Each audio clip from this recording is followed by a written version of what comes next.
Hillel, so many events have happened here in the Middle East over recent months. From my perspective as an auditor, I need to understand the events and, more importantly, how they may impact on the work that we do. What can you tell us about what's driving these events and, more importantly, how they may impact on companies and their activities?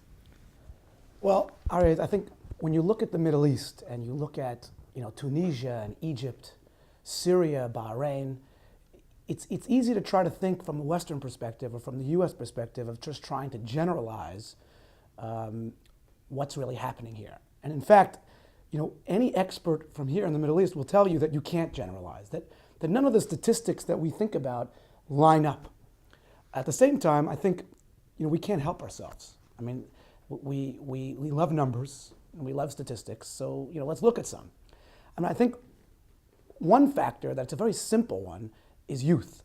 45% of the population of Yemen is under 14, 33% in Egypt, 36% in Syria.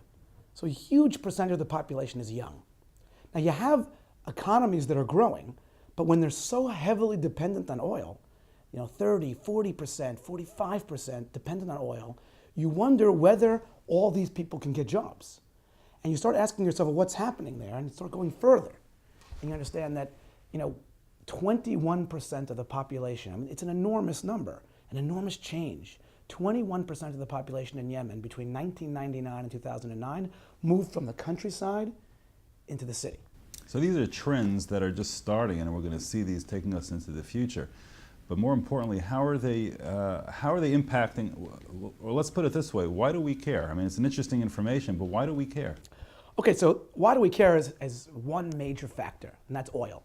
And there are two underlying things that go on underneath that whole question of why do we care. Firstly, the world, and the Western world particularly, likes stability, likes the knowledge of how much oil there is, who is going to deliver it, and when it's going to deliver. It's such a lifeblood of our entire economy. When oil prices go up, okay, GDP goes down. And that's been proven time and time again in 3 or 4 oil shocks since the 1950s. Every time oil prices go up dramatically, GDP goes down. The rule of thumb, okay, $10 increase in oil, 1/4 of a point on GDP going down. And when you have a population of the world growing at 3%, you can't have GDP growing by much less than 3%. Otherwise, essentially, our children are getting poorer. And when our children are getting poorer, our governments are unstable. It's impossible to address and think about what's happening in the Middle East without addressing the Facebook effect, the Facebook phenomenon, social media. But I think it's worth taking a half a step backwards here to see what's happening behind that. Between 2005 and 2008, in the United States, the internet penetration rate rose from 70% to 76%. A reasonable rise. But in Bahrain, it went from 21% to 52%. In Syria, from 6% to 17%. In Tunisia, from 10 to 27%. These countries experienced 3x growth in the exposure to the internet. And when you understand that these countries are highly controlled by the media, the press, the TV stations, and you open that up into the huge population, a young, early adopters, urbanizing population, you create a perfect storm for a huge potential for political unrest. Well, moving more to a micro perspective, clearly increase in cost will impact the company's bottom line. It will increase the way the financial statements look. They may start to look differently than what we've experienced. But how are companies addressing, how are they responding to this situation, or are they responding to this situation? Airlines are hugely impacted by oil. $1 increase in oil costs $1.6 billion for the airlines. So what are they doing about it? Well, there are a number of things they're doing about it. Firstly, operationally, they're changing the way they do their business. Southwest announced that they saved 8% on fuel. That's a huge amount, 8% on fuel, simply by slowing the planes down, by flying a 2-hour flight 1 to 3 minutes longer. An amazing, amazing change. Companies are doing more hedging transactions, many more hedging transactions, and companies are holding more inventory. The whole question of just-in-time inventory, the whole question of lean manufacturing, the whole questions of how much working capital to hold is being thrown into doubt. combining what's happening with Middle East oil, with other geopolitical events, and the whole question about how we run our businesses is changing.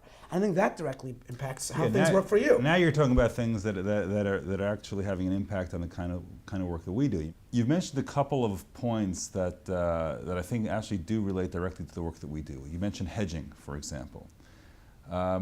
This may raise some issues. You may find companies that are entering into complex transactions, hedging transactions that they may have not entered into in the past. They may not have much experience with these types of transactions, which may raise issues with respect to internal controls.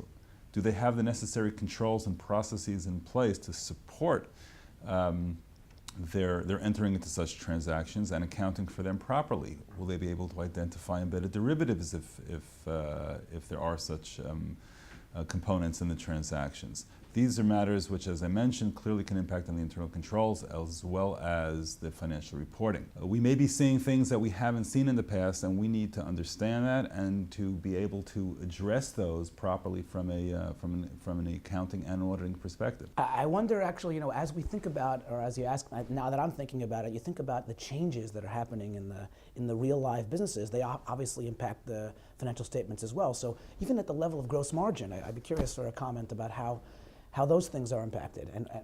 Well, gross margin clearly is a primary indicator which comes into play, for example, when we assess analytical reviews of the results of companies. We'll compare period over period, and gross margin is a key indicator. The companies, as well as we, will need to understand what are what we're anticipating in terms of changes in gross margin in order to be able to understand and assess the reasonability of what we're seeing in forecasts.